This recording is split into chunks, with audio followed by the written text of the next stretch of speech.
Hey, São Paulo, Brazil. It's Phil Lewis from LA Guns. It's really good to be here. You're watching me on Lokaos Rock Show. I'm happy to be here. Keep rocking.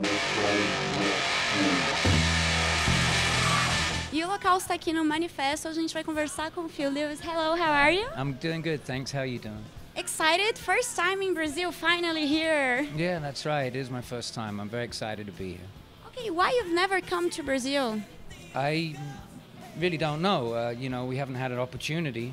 I like South America very much. I always play in Argentina, in Buenos Aires. That's my favorite place. It's great. So I was offered an opportunity to come down to do 4 shows in South America, in Lima, Peru, here, of course, and Uruguay and Paraguay, by myself, with a different band every night. So I like a challenge. It's a good adventure. I'm sorry it's taken so long to be here, but I'm here anyway.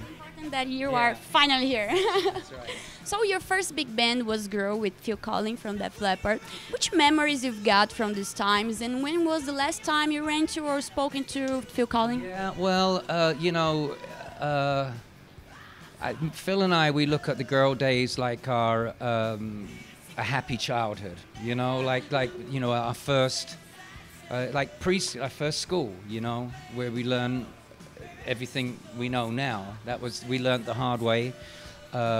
We would you know, sleep in cars and drive all night and share girlfriends and not wash for weeks, and that was, you know, we learned how to become rock and roll dogs.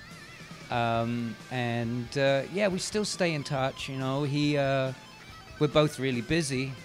I mean, he's vegan and he doesn't drink, so we don't have much to talk about. But I love him and we're still friends, and so yeah. Elegant's first 2 LP became 80s hard rock classics. The first one from '88 didn't really take off until Cock and Loaded was released a year later. Yeah. What was the overall feeling and the band expectations toward the record while recording it? Well, you know, the first record had already been pretty much written before I joined. The music had been written. I had to modify. You can say modify or salvage. A little bit of both. So it really wasn't, you know, I changed some lyrics and I changed arrangements, but it was only on Cocked and Loaded when I really started to bring in my songs and contribute and help Tracy with his songs and the guys. For me, that was really our first record. I think you can really hear that. I think I did an okay job filling in on the first record, but by the second, I really felt like it was my band. Yeah.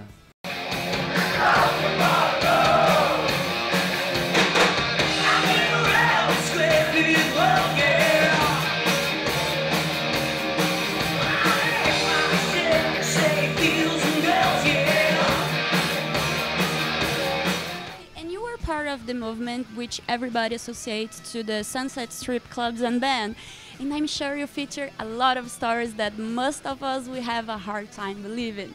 So why is it so hard to believe the Heroin Diaries by Nick Six is a precise and honest account? Oh, I wouldn't say that anything Nicky says is precise or honest, but it's a good story. It's a good story. You know, that era was really, I think, the craziest time since the 60s, you know, like in the swinging 60s. It was like that, but it was a little bit more dangerous, I think. And it was really, really crazy. I mean, like, you'd have to be very careful. It was a lot of fun. And of course, you know, we had so much fun that when the party finished, then everybody kind of hated us because they were jealous. You know, they couldn't believe, you know, all the people, the grunge, all the Nirvana fans, they're like, oh, fuck those glam guys, you know, because, yeah, we were having too much fun. And it wasn't like we were rich or anything. We were just, yeah, you know, it was great.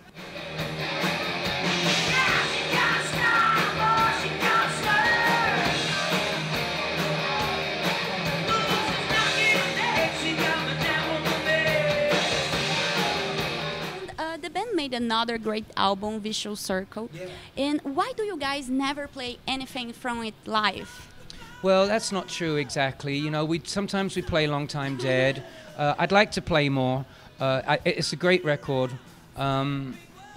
It's kind of a sad record. When we were recording it, we knew the band was finished. Oh, really? Yeah. We knew by the end of it that, you know, Kelly and Mick had already said that they weren't going to stay in the band, and Tracy had already left. He was gone. So I pretty much did that record by myself. But yeah, I'm really happy the way it turned out. It's very difficult to do a lot of that stuff live, you know, like Face Down. We use like drum loops and a lot of studio technique that make it difficult to play live, especially with like a little 3 or 4 piece band. So, but sometimes we play Long Time Dead, and I play Long Time Dead acoustic by myself, solo. So thank you, I like that record too. And out of all the albums you have been part or recorded, which is the most meaningful album to you and why? Well, you know, A Cocked and Loaded, because it changed everything. It had Ballad of Jane on it. But I've got to say that I feel more connected with the more recent records that we've done, like Hollywood Forever, Tales from the Strip, the Dead One, Waking the Dead. I was very involved with Andy Johns, our producer, when we were recording, and for me, musically, it's most satisfying. And last year you played along with Tracy Guns. After so many years, how was the feeling? And can we take it as a sign of the band getting back together? It wasn't like the year. It was very recently. Actually, it was just a few weeks ago. No, just before Christmas. It was for it was in Vegas, and it was my friends, the Sin City Sinners. They with Brent Muscat, and they invited Tracy to be a guest, and then he asked them, maybe if he asked me if would I come up, and because it was a charity, it was to get toys for children. I thought it was a good idea. You know, I haven't spoken to Tracy in over 11 years before that, so it was kind of strange seeing him, but you know, we sent each other a couple of emails, and it was cool, and it was good to see him, and it was really good to play with him. He's a really good player, but no, there's no reunion. I think that Tracy has a plan now for his own thing. I was really disappointed with his version of LA Guns. It made it very difficult for us, for the real LA Guns. You know, Tracy left us. I was asking you about that. Yeah. How was that thing that has a two formation at the same time? How you guys deal with that is difficult? It was really bad of him, you know. The band that he quit, he left, and then he couldn't do anything, so he started a version, his own version, and that was really bad. It fucked us up really badly, and that didn't help. You asked me why we didn't come to Brazil, because of stupid shit like that. Yeah.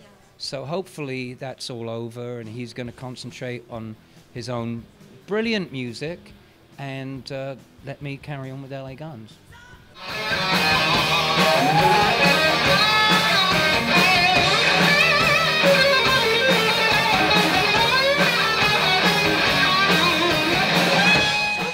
Much, but I have one last. It's not a question. It's actually I'm going to ask you to play a game with me.